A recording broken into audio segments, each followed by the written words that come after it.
Okay, we're going to begin. Hopefully the sound is good and the video is good. Again, I want to take just a moment to thank you all for being on this webinar. I'm Fred Kowal, President of United University Professions, and I'm joined here with some staff who hopefully will make all this work well, and also to take in, as you're seeing on the screen, questions that you will be submitting, no doubt, to us, and we will try to respond to them. We're trying to allow for some time at the end for questions, but if we don't get to all the questions, you send them to me directly via email, and I will respond to those questions as quickly as possible. So let's begin. What this webinar is intended to do is to provide you with background on the issues that we are going to be dealing with this session. And you know, in actuality, the issues that we're dealing with this session are not all that different than the ones that we've been dealing with for years. Because you go back to 2008 and the Great Recession hitting New York State, and then the budget cuts that followed. SUNY is unique. SUNY, among all government agencies or entities, has never recovered from the cuts that hit the State University of New York back in those years. At the same time, our needs have shifted, especially as you will see when we discuss the situation facing SUNY's hospitals. The purpose overall for all of us on this webinar today is basically to make you as much of an expert as possible on the issues that we will be bringing to the New York State Legislature, to the governor, and to SUNY itself. We do have this unique relationship with SUNY, where oftentimes we have to convince them of their own priorities. And I'll get into that a little bit as we go along today. To begin with, let me give you a brief summary of where we are politically in New York State today. You know, oftentimes, for those of us involved in this work, as I have been since I was elected back in 2013, there's an understanding on our part, and it's developed over years of struggle, that there are all of these internal dynamics and internal fights that take place that are not visible to the public, nor are they visible to you, our membership. But what you need to understand about New York State, and specifically the legislative environment that we're going into this year, is first and foremost, no matter what changes in New York, one thing remains the same. We have a political system in New York State where the governor is dominant. It is a strong executive model. That goes back to the progressive era of the turn of the 20th century. As a case in point, the governor proposes a budget. Apparently, he's going to propose it tomorrow or the next day. That's when he is scheduled to do so. And we'll see what he's proposing for public higher education. The legislature will then have till March 31st at midnight to approve a budget. If that budget is not approved, then the governor's proposed budget goes into effect. It is a system that is dominated by the governor, and that's been reinforced by court cases through the years as well. So you have to keep that in mind, that as we deal with the legislature, they are dealing with a governor who remains dominant in the political system. Second, we have an entirely new legislative situation right now. We have a Democratic majority in the New York State Senate. In fact, the largest Democratic majority that we've had in decades, going back almost a century, if I recall correctly. And so we have this new dynamic. SUNY, in case you don't know, from the start was seen as a Republican institution. It was created by Governor Rockefeller, for all intent and purposes. That's where the Great Expansion took place. And most importantly, the idea was that there were campuses placed within each senatorial district, especially upstate, where Republicans traditionally have dominated. Now we have had that legislative body flip to the Democratic Party. As such, it's a whole new game. We're dealing with a different group of legislators. We are dealing with legislators who may not, in the main, represent districts where we have SUNY campuses. So that's going to be a challenge. We will have to bring new chairs up to speed on our issues in a very compressed time period. And given those factors, the new leader of the New York State Senate, Andrea Stewart-Cousins, in a meeting with officials and others, has made clear that there needs to be a tempering of people's expectations. The Democrats are new in the majority. They have a huge agenda as we'll talk about in a second. And as such, what they're trying to do is temper people's expectations that all of a sudden there'll be a rush of progressive legislation all getting passed. It's going to be a struggle. We also have a question regarding the New York State Assembly. Now, over the past few years, Speaker Hastie has been our best friend in New York State political government because he's been the strongest advocate for our agenda, even more so than when the Republicans controlled the state Senate. Now, his role has shifted a bit because he is not, for all intent and purposes, the only progressive voice out there. Now you have 3 Democrats in the room. The dynamic has changed. How much power he has within those 3 will be determined over the next couple months. I also want to emphasize, as I just stated, that we're entering a year where there's a very heavy legislative agenda. If you have paid attention to the news, you've heard about topics like reproductive rights being enshrined in statute in New York State. You've heard about legalization of marijuana. You've talked about there's been talk about election reform. There's a whole host of big issues hitting this legislature. And so they're going to have a very packed agenda. Our struggle is always to bring SUNY's issues to the attention of this legislature, especially now when they'll have so many other things on that agenda. And also, we're breaking in some folks. There's an entire freshman class that has to learn the rules of the game as they get engaged in this legislative work. The other reality, of course, that we care very much about is the fact that we're facing a tight budget this year, as we have been for the last few years.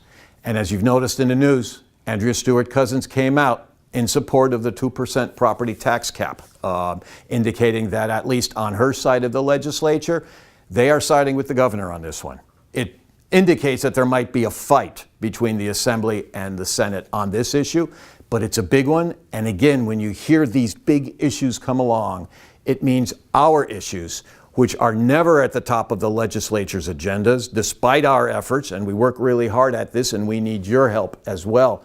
The reality is we're going to have to work harder than ever to get this agenda of ours front and center with the New York State Legislature. And this is one of the motivating factors for doing this webinar. I've never done anything like this before.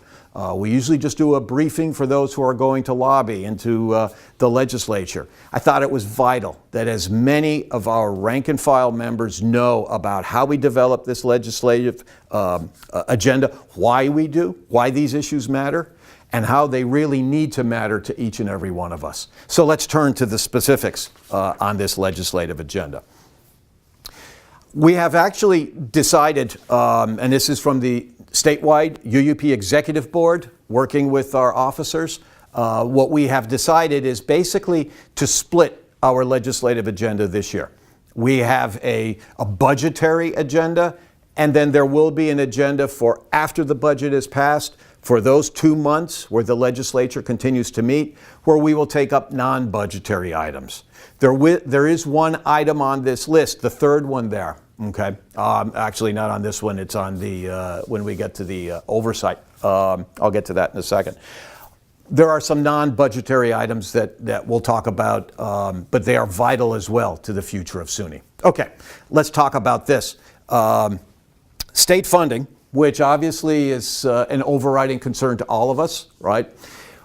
As you know, over the last few years, we've made it a real major emphasis to talk about the maintenance of effort legislation. And the governor vetoes it every year. The legislature passes it with the full knowledge that the governor plans on vetoing it. So it's kind of been this elaborate dance year in and year out. What we decided last year to do is to find other means by which we could get to maintenance of effort funding. What you need to think about is we need to find ways to get funding to SUNY in a variety of different ways that meets the needs of SUNY, meets our needs, and meets the needs of the students. Obviously, that's the constituency the public, and for that matter, politicians care about the most. So we're going to talk to you in a moment about funding the TAP Gap, Tuition Assistance Program. That's what TAP is, for those of you who don't know. We're going to focus as well on getting funding to hire full-time faculty and staff, and then especially a case for some of our campuses facing some difficulties, getting financial support and funding for the expenses incurred in our new collectively bargained agreement, our contract. Raises, by the way, that we're getting now and that are long overdue and well deserved. Okay. Let's start with the TAP gap. All right. Tuition assistance program is the most generous of the state scholarship programs, funding programs, financial aid programs of any state in the United States.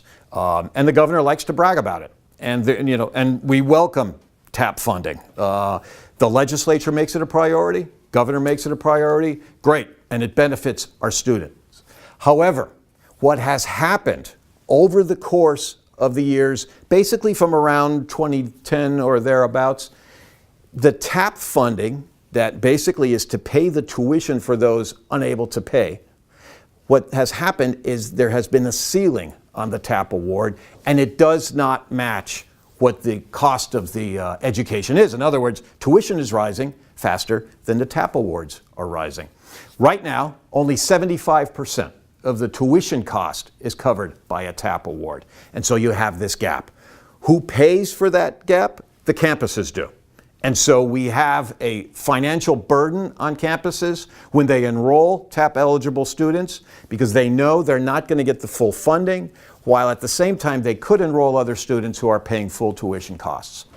What this does not address, by the way, are the great amount of expenses that come in with fees, room and board, and so forth. But for now, let's just focus on the TAP gap.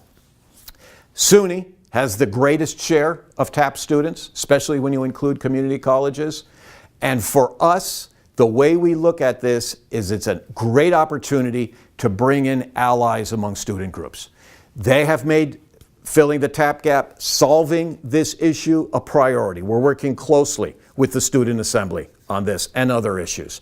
Student allies like NYPIRG, other groups are engaged on this issue. They were last year and they will be again. I have to tell you, this is an issue that resonates well with Democrats in the Assembly and the Senate. So we're more hopeful on this one. We're also hopeful because CUNY, the leadership of CUNY in their budget proposal actually did include an approach to beginning to solve the TAP gap. Unfortunately, SUNY did not. So we are going to open conversations or continue conversations with SUNY and basically point them in the direction of CUNY and say, can we all sign on to this and lobby together for solving the TAP gap? We also believe very strongly that this is a means by which we can expand resources going to the campuses. If we can't get the maintenance of effort legislation passed, which will include more and more funding for SUNY, which is a good thing, the other way we can get at it is through solving the TAP gap. It would also create a situation where we could raise social justice issues.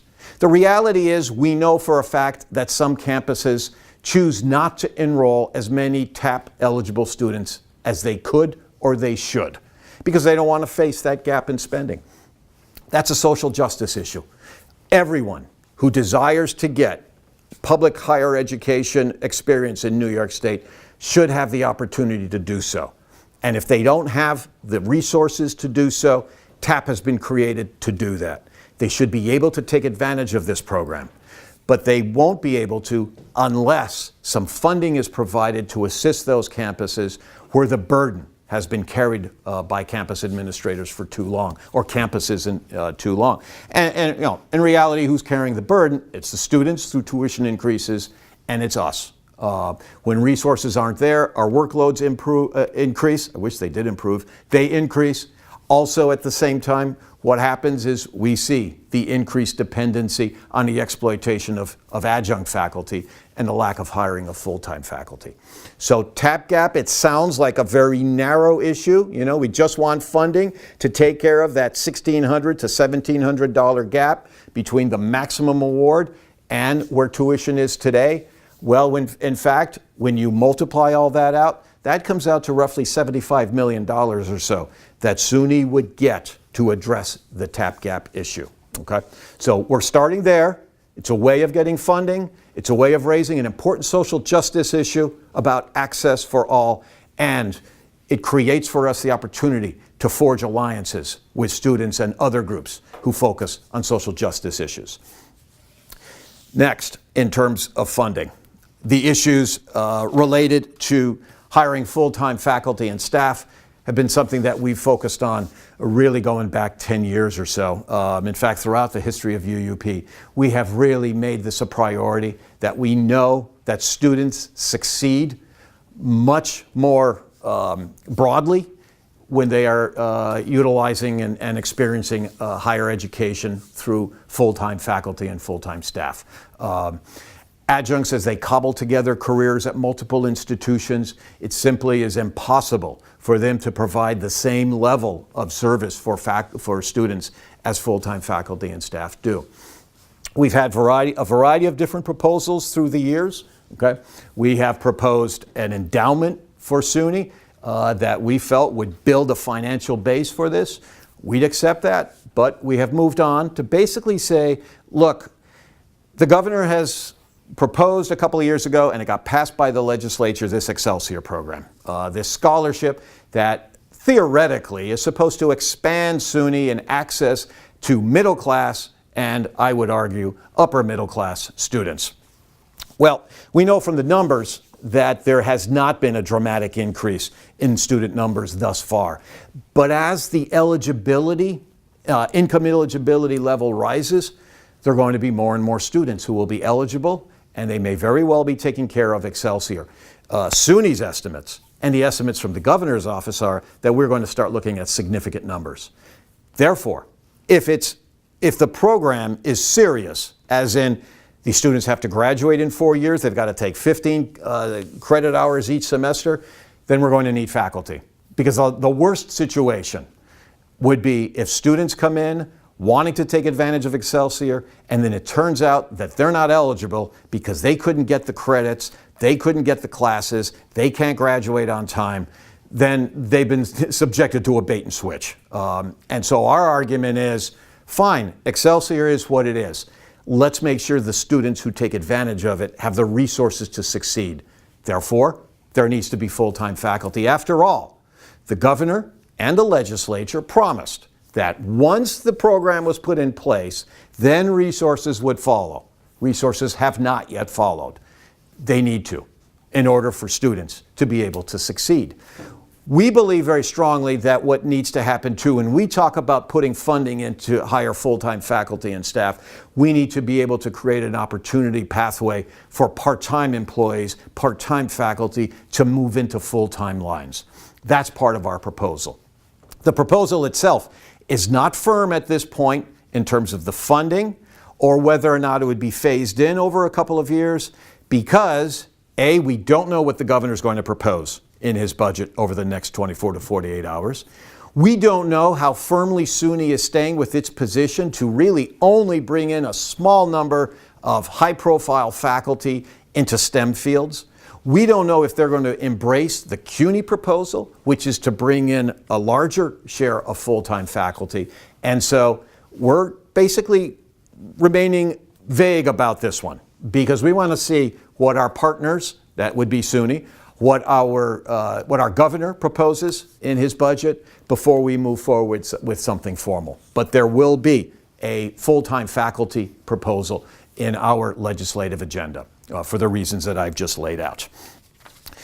Next is the cost that has fallen to our campuses, and that is to pay for the negotiated salary increases. Keep this in mind.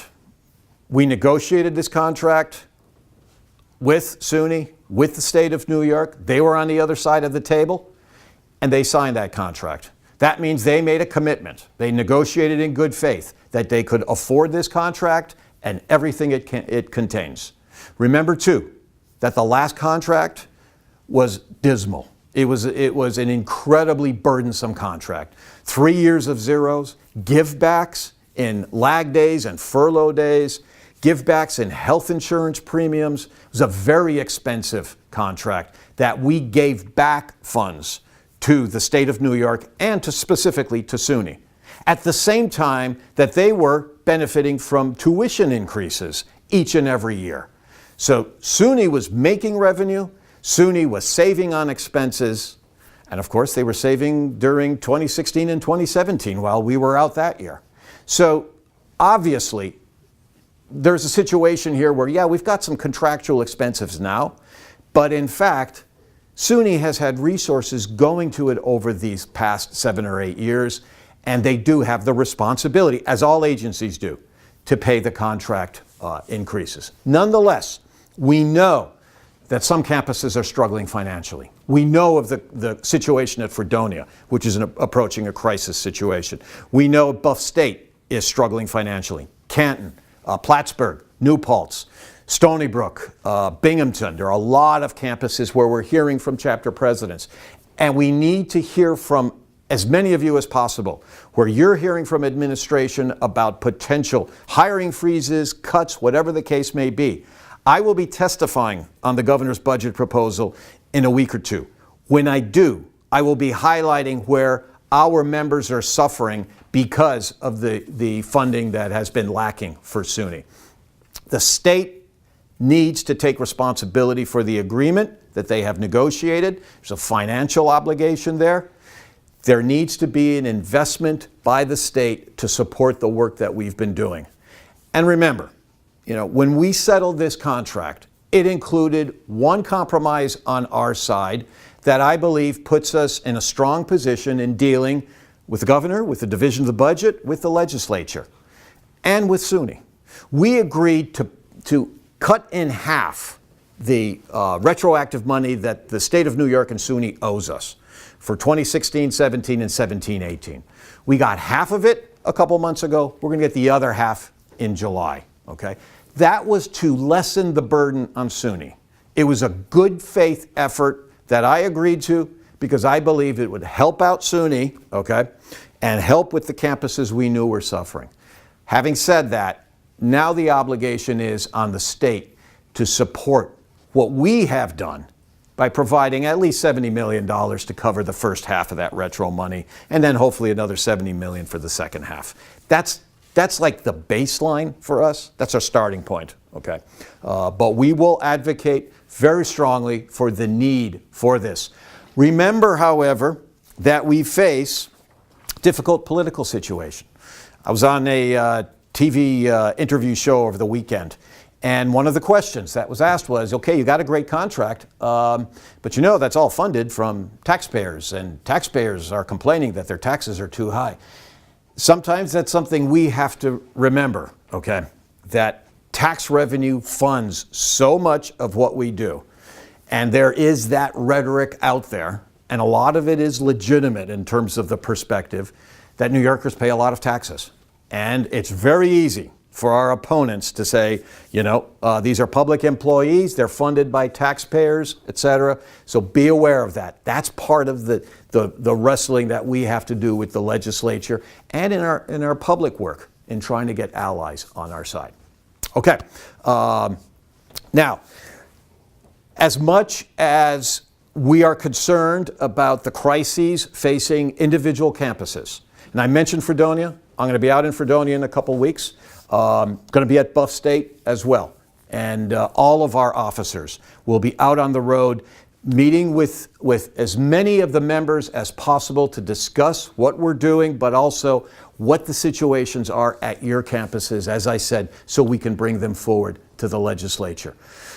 It's imperative that we have as much information as possible. And what I'm going to share with you now can be complex and difficult to grasp if you're not working at a hospital, okay, or at an academic medical center as there is out at the University of Buffalo. They don't have a hospital, but they have medical school.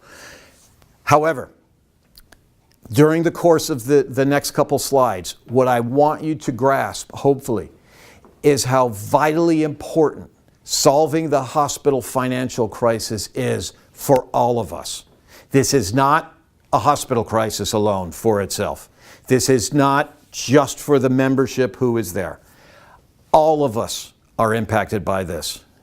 And hopefully I'll be successful in explaining the reasons, but understand to begin with, funding for the hospitals, or at least the crisis situation, can be thought of as a three-legged stool. There's the state subsidy, the DSH payments, disproportionate share payments, I'll introduce that in a second, and the indigent care pool funding. Those three legs of the stool are all in jeopardy, and thus we could be looking at a monumental financial crisis hitting the SUNY hospitals by the middle of this summer, 2019. So let's move to the first leg of that stool. The state subsidy. Back in prior to roughly 2000, it was early in the aughts, 2001, 2002. The state of New York covered the fringe benefit costs at the SUNY hospitals. Very expensive costs, but they were taken care of by state funding. Second, anytime the hospitals took on capital projects, there would be debt servicing that had to be paid, debt costs for that. The state paid those as well. Early in the 21st century, 2001, 2002, thereabouts, a shift occurred. The hospitals took on the costs of debt servicing and fringe benefits.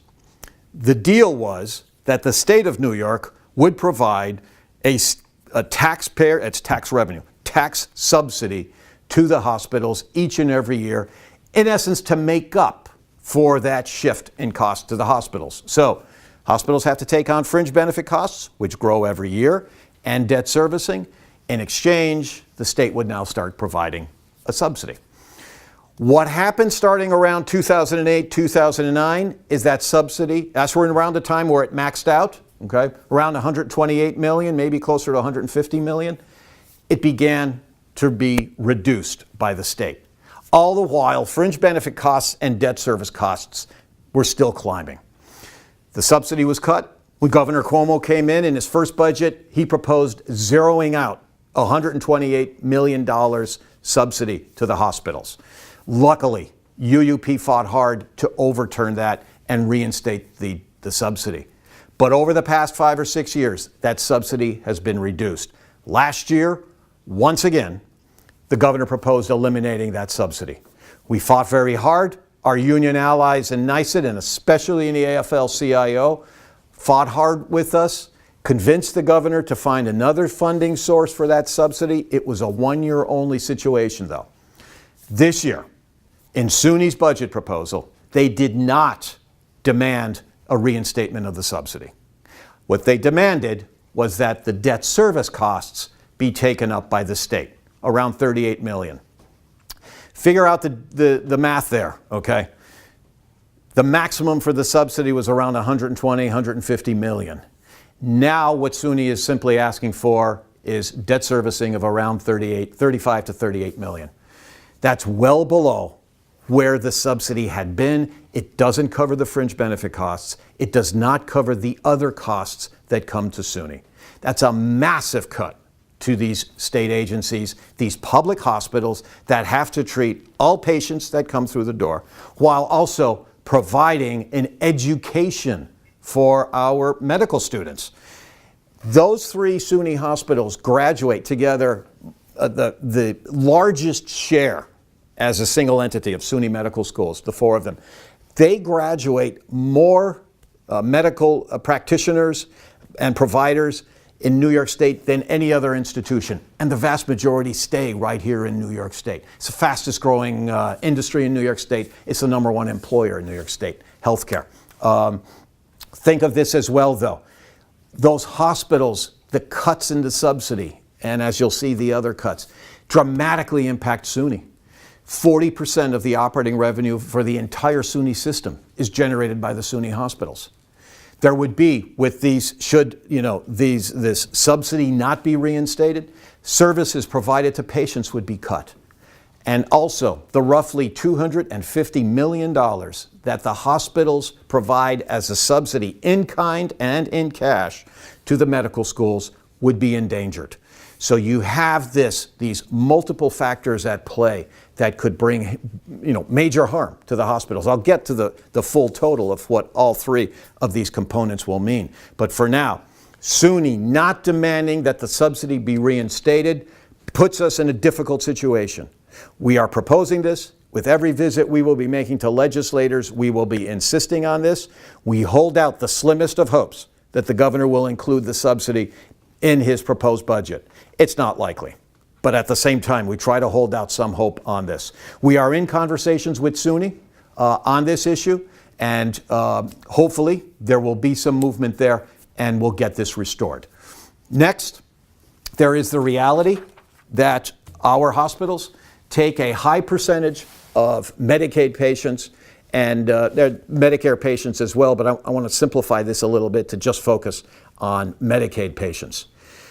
Back in the Clinton administration, when Medicaid reform went through, the reimbursement rates, you're a hospital, you take in a Medicaid patient, you treat that individual. Medicaid, the federal and state programs, compensate the hospital for having treated that patient. Well, as part of the so-called reform, the reimbursements were diminished. And so hospitals were taking patients in, treating them, and then they weren't getting as much money in reimbursement from Medicaid or the Medicaid program as they wouldn't make as much money if they took a patient who's able to pay. Well, if you're a public hospital, you have no choice. You take everyone in, including, as in the case of downstate, slightly less extent upstate, and also Stony Brook, they take in a lot of Medicaid patients, a lot of low-income patients. And so part of the fix was the disproportionate share hospital program. If you as a hospital take in a large share, won't get into the details for this, a large share of Medicaid patients, then the federal government will provide funding to you as a hospital, but the state has to match that money. The feds don't just dump money into the SUNY hospitals and say, yeah, you're taking a lot of Medicaid patients, here's your federal money. The state matches the money. The feds pay half, the state pays half. Well, what has happened in the last 2 years, without any explanation, without any justification, is that the Department of Health in New York State has set in place a cap as to how much the state will provide as its match to the 3 SUNY hospitals. No other hospitals have been affected by this. Think about it. If you have been treating patients over the last several years and you have racked up a disproportionate share amount of money that you are due, and the federal government says, yeah, you are owed $200 million. I'm just using round numbers here. But the state of New York says, well, the most we can match is $170 million. That happens to be the cap. Then the feds will only provide $170 million. That's a cut, a massive cut, for services that have already been provided. The expenses have been taken on. The debt has been taken on, what's called structural debt. The reality is, our SUNY hospitals face the potential, real potential, of deep, what's called structural debt, long-term debt. Last year, we reached the point where the state of New York said, we really don't want to provide all of the match, and so SUNY's going to have to do the state side of the match. And then SUNY turns around to the hospitals and says, the hospitals will have to pay us back for this. If you think about it for a while, what that turns out to be a case where the SUNY hospitals only get a half of the money that they are owed. Right now, in theory, the 3 SUNY hospitals owe SUNY $83 million for what the SUNY put up for the DSH funding. It's complex, I know, and I hope I haven't lost too many of you. The way to think about this is the state is simply limiting how much money it and the federal government will provide to the SUNY hospitals who are taking in those least capable of paying. And that creates a real financial burden. How big a burden? You'll see in a second. Let's talk, and by the way, the numbers I'm using here, these are all SUNY's numbers, okay? And they've been good about providing us with the information we need so we can advocate successfully. Next, the Indigent Care Pool. This is another program that's similar to DSH. In fact, it's funded through state Medicaid funding, indirectly through DSH. Those hospitals that take in, again, a high percentage of those unable to pay receive state funding. And SUNY hospitals, as you see on the slide, have done fairly well. About a year ago or so, the Department of Health put together a task force to study the Indigent Care Pool funding formulas. And for some reason, we've never gotten a straight answer, SUNY was excluded from this task force. Every other hospital you can imagine, interest group, whatever, were included in these discussions. SUNY was not. And by extension, neither were we. What we have seen in preliminary proposals coming out of this panel is that the SUNY hospitals would see a dramatic cut, especially the hospital at Downstate in Brooklyn, a dramatic cut in indigent care pool funding. So that would be a third hit to the hospitals. We obviously are going to advocate very strongly that the legislature protect the SUNY hospitals and hold them harmless. If the state of New York wants to give more indigent care pool funding to other hospitals, fine. Hold our hospitals harmless in this situation. Otherwise, as you'll see now, the hospitals are going to be in really serious difficulty. When you take together where we are now with the dish cap, the lack of a subsidy, and the potential cuts in the indigent care pool, you're talking at minimum by July of this year, a hit of $200 million to the hospitals. In other words, they take on expenses, their structural expenses of doing business leaves them with a massive revenue hole every year because of the nature of the care they provide, and that they're teaching hospitals. That's if there's no subsidy, if the dish funding is where it was last year with the $170 million cap, and losses in the indigent care pool. In the worst of circumstances, that, by the way, that's the best situation. If there is no dish funding, the hit rises to $500 million. That means by the summer of this year, all three of the SUNY hospitals will be underwater financially. They'll all be in the red. And that means their financial ability, their ability to survive financially will be called into question. We're talking about, a massive impact on the workforce. A workforce of the three hospitals over 25,000. 35% of the membership of UUP, 35, over a third, work at the SUNY hospitals. As I said earlier, 40% of the revenue for the entire SUNY system comes from the hospitals. And there is a subsidy for the medical schools. The question is, where will the money come from? This is a massive crisis that is here. In our conversations with SUNY most recently, the conversations have been positive in that they get it. They understand the seriousness of the situation, and they do want to work with us in advocacy. And we need all of us engaged in this work. If the SUNY hospitals have this kind of hit, let's just take a look at Upstate. It's the largest employer in Onondaga County. It serves 19 counties. So you have a massive impact on this entire region in healthcare and economically speaking, which provides us with some political leverage, to be brutally honest about it, okay, with the governor and the legislature. But think about the impact on that, and if SUNY is basically told to pick up the slack, to fill this financial gap, imagine the impacts on the rest of our campuses. That's the reality. And so, as we have experienced, some of us have experienced for decades. My home campus was Cobleskill. In the 1990s, there was talk about closing all 5 of what then were called the Ag and Tech campuses. The only thing that kept us open was funding from the hospitals. $90 million was taken from the hospitals, given to the Ag and Techs, and we stayed open. That's back when we had a system in SUNY. In order for the system to survive, we need the state to step in, and we need SUNY and all of us to advocate for these important institutions. Okay. The third major area in our legislative program, and though it's not directly financial, in a manner of speaking, it is.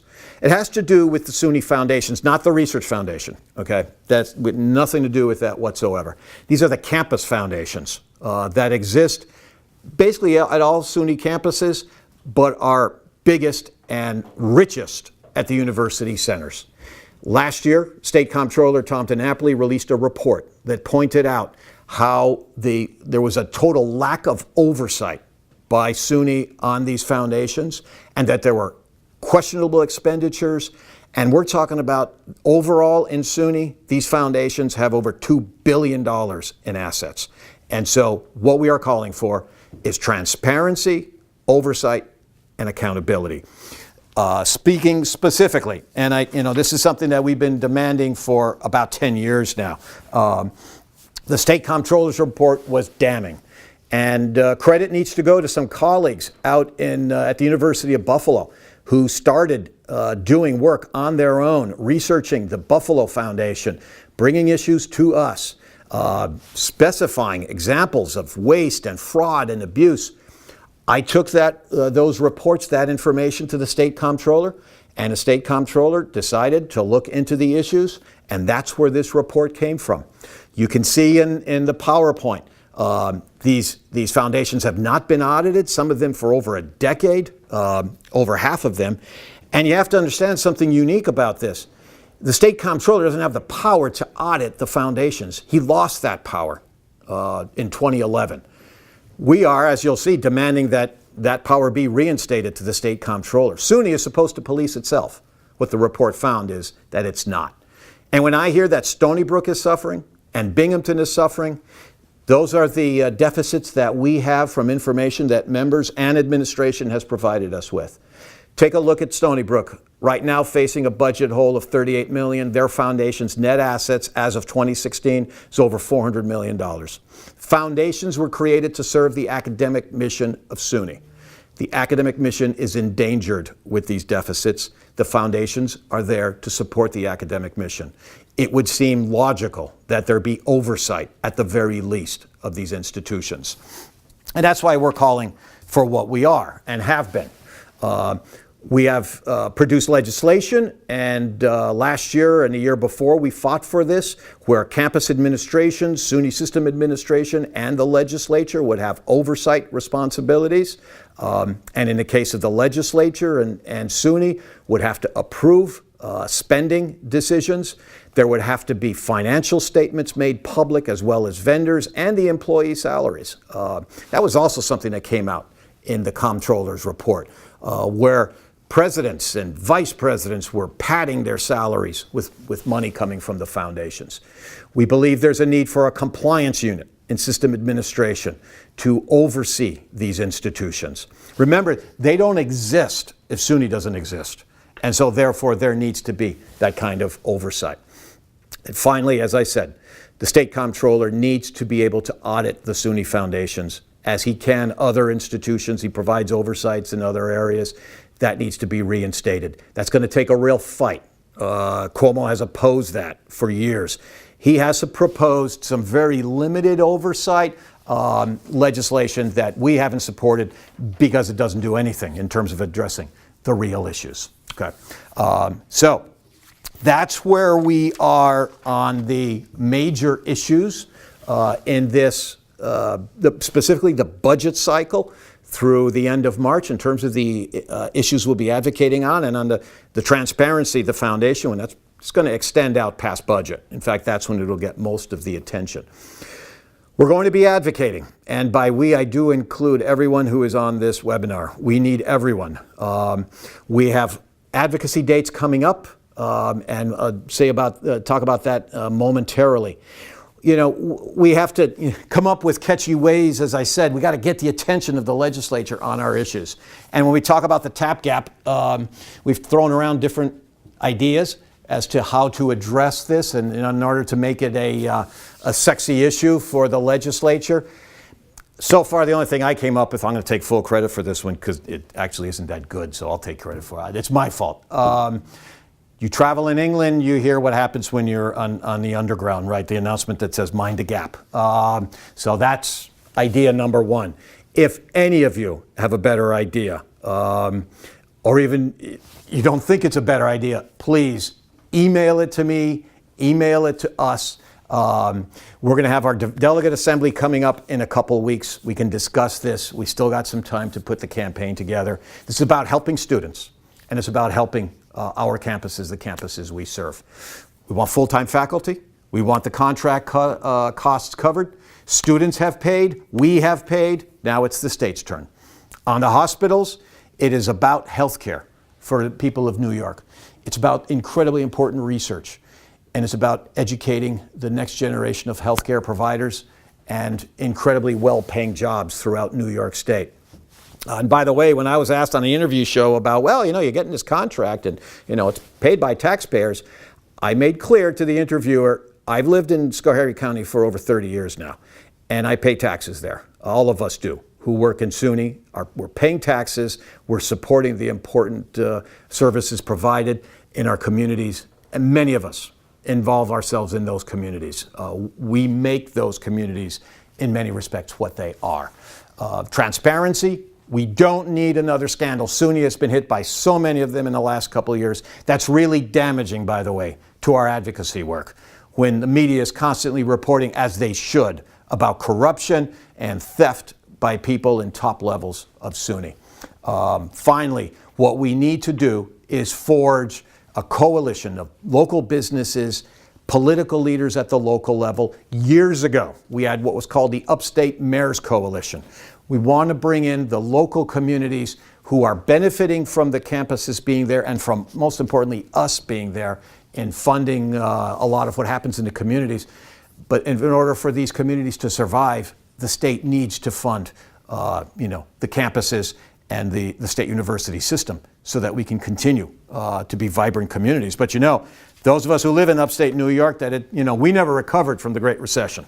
And despite what the governor may say and may talk about startup New York and all this other stuff, upstate is suffering. And SUNY, according to its numbers, for every dollar that goes into the SUNY budget, generates a multiplier effect of $8 within local economies. That's an important injection of resources to make upstate economies work. We are the engine that can drive these communities. So I'm inviting you to join us to talk about these issues and eventually others as well. Our major advocacy this year, in conjunction with NYSUT, New York State United Teachers, our allies in the Public Professional Staff Congress, PSC, at CUNY, in the community colleges, NYPIRG, the Student Assembly, EOP and EOC members and students will be coming in, a couple of hundred of those folks. We're bringing in students in every way we can. We want this big advocacy day for public higher education to be a success. We need you to register and to join us then. However, what's even more important, join us in our in-district lobbying. It's where you live. It's where you pay taxes. It's where students live. It's where you can have a real direct impact on local legislators. We're going to work with every chapter. We're going to work with everyone who wants to be a part of this. It is incredibly crucial that we be successful in our advocating.